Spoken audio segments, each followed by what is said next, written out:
Sabe qual é um dos maiores desafios que existem? Tentar entender o que as pessoas realmente fazem e não só o que elas dizem que fazem. Parece simples, mas não é. Para conseguir capturar o comportamento humano na sua forma mais pura, a gente precisa das ferramentas certas. E é sobre esse kit de ferramentas que a gente vai conversar hoje. Pois é, essa é a grande questão, né? Muitas vezes a resposta não está na fala, está na ação. E para descobrir o que está por trás dessa ação, só tem um jeito: observar. Mas para observar bem, não é de qualquer jeito. A gente precisa de um kit de ferramentas. E hoje, vamos montar esse kit juntos. A nossa jornada vai ter 5 paradas, tá? Primeiro, vamos entender o que é essa tal arte de observar. Depois, a gente vai adicionar 3 ferramentas essenciais ao nosso kit. E por último, o mais importante, vamos aprender a escolher a ferramenta certa para cada tipo de desafio. Para deixar tudo isso bem concreto, bem fácil de visualizar, a gente vai usar um laboratório que todo mundo conhece, o pátio de uma escola na hora do recreio. Ele vai ser o nosso campo de provas, onde a gente vai testar cada uma das nossas ferramentas. A missão parece simples, né? Entender como as crianças brincam. Só que as maneiras de fazer isso são completamente diferentes. Como um bom investigador abordaria essa questão? É exatamente aqui que o nosso kit de ferramentas começa a ganhar forma. A primeira ferramenta é talvez a mais intuitiva. É aquela ideia de se tornar uma mosquinha na parede, sabe? Ou, no nosso caso, alguém sentado discretamente num banco do pátio, só olhando. Na observação naturalística, a regra de ouro é: não interfira. O investigador fica de fora, na dele, só anotando o que vê. A ideia é deixar a cena se desenrolar do jeito mais natural possível, sem nenhuma influência. O objetivo é capturar a realidade nua e crua. E o grande superpoder desse método tem até um nome um pouco mais técnico: validade ecológica. O que isso quer dizer no fim das contas? Quer dizer que aquilo que se está vendo tem uma chance altíssima de ser genuíno, de ser real.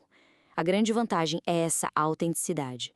Mas e se a gente quiser saber o porquê por trás daquela ação? Ah, essa pergunta nos leva direto para a nossa segunda ferramenta. E ela propõe justamente o contrário. Em vez de assistir de longe, o investigador agora entra em campo. Ele se torna parte do grupo. Então, em vez de ficar sentado no banco do pátio, o observador agora entra na brincadeira.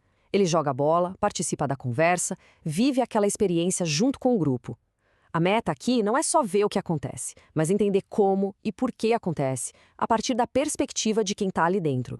Só que essa abordagem tão próxima traz um desafio enorme. Ao se envolver, o investigador ganha muita profundidade, mas ele corre o risco do tal do viés do observador. As próprias emoções dele, ou até a simples presença de alguém de fora, podem acabar alterando a dinâmica do grupo. É uma troca.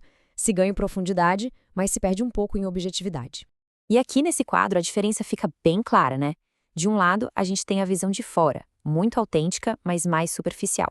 Do outro, a visão de dentro, bem mais profunda, mas com esse risco de interferência. São 2 ferramentas poderosíssimas, cada uma para uma finalidade. Agora vamos para a nossa terceira ferramenta, que vem para resolver um problema totalmente diferente. É que nem sempre dá para ficar esperando o comportamento que a gente quer estudar simplesmente acontecer. Exatamente, pensa só. Se a nossa missão no pátio fosse estudar como as crianças compartilham brinquedos, a gente poderia passar horas e horas esperando e talvez nada acontecesse. E aí, a gente desiste? Não, a gente cria a situação. É isso. Aqui, o investigador vira quase um diretor de cena. Ele não interfere na ação diretamente, mas ele estrutura o ambiente. Ele prepara o cenário para provocar aquele comportamento de interesse. É como criar um pequeno teste para ver como as pessoas reagem a uma condição específica. Então, o ponto crucial aqui é o controle. A observação naturalística valoriza o espontâneo, o que acontece do nada.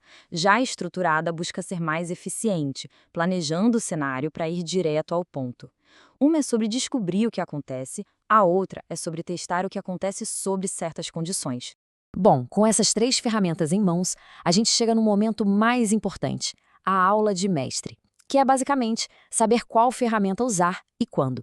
O grande segredo não é ter uma ferramenta favorita. O segredo é entender qual pergunta cada uma delas responde melhor. Para a gente ver isso na prática, vamos imaginar um outro cenário: estudar o uso de celulares numa sala de aula. Olha só como a mágica acontece. Se a pergunta é sobre frequência, com que frequência algo acontece naturalmente? A gente observa de longe. Ferramenta? observação naturalística.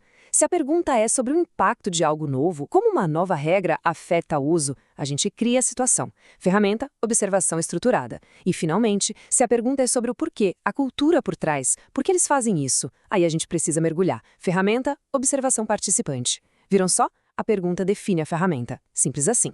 E isso tudo nos deixa com uma reflexão final, né?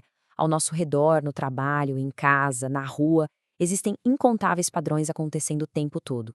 A questão não é só o que a gente olha, mas como a gente escolhe olhar. Qual ferramenta a gente usaria para entender melhor o nosso próprio mundo? Fica aí a provocação.